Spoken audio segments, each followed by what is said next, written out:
ರಾಮ ಕಾರ್ಮುಕ ಕೃಷ್ಣ ಯುಕ್ತಿ ಗೌತಮ ಕರುಣೆ ಭೂಮಿ ಭಾರವನಿಳುಹೆ ಸಾಲದಾಗಿರಲು ಸಾಮಾನ್ಯರೆನಿತು ತಾಂ ಪೆಣಗಿದೊಡಮೇನಹುದು ಕ್ಷೇಮವೆಂದು ಮೃಗ್ಯ ಮಂಕುತಿಮ್ಮ.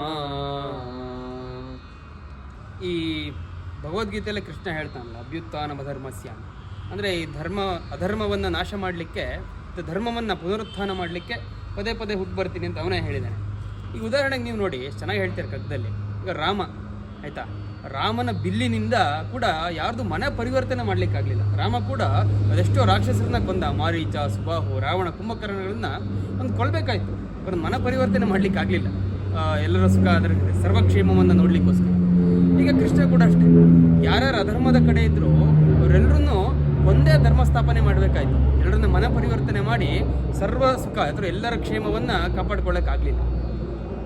ಇದನ್ನೇ ಇಲ್ಲಿ ಹೇಳ್ತಾರೆ. ಅಂದರೆ ಅಂತಹ ಮಹಾನ್ ಪುರುಷರ ಕೈಯಲ್ಲೇ ಈ ಸರ್ವ ಸುಖ ಅಥವಾ ಏನು ಸರ್ವಕ್ಷೇಮ ಎಲ್ಲ ಮಾತಾಡ್ತೀರಲ್ಲ, ಅದನ್ನು ಮಾಡಲಿಕ್ಕಾಗಲಿಲ್ಲ.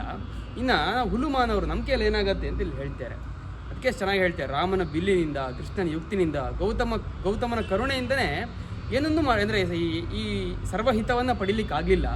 ಅದರಿಂದ ನಾವು ಅದ್ರ ಬಗ್ಗೆ ಚಿಂತೆ ಮಾಡೋದು ಅದೊಂದು ಮರೀಚಿಕೆ, ಒಂದು ಬಿಸಿಲು ಕುದುರೆ ಅಂತ ಇಲ್ಲಿ ಹೇಳ್ತಾರೆ. ನಮಸ್ಕಾರ.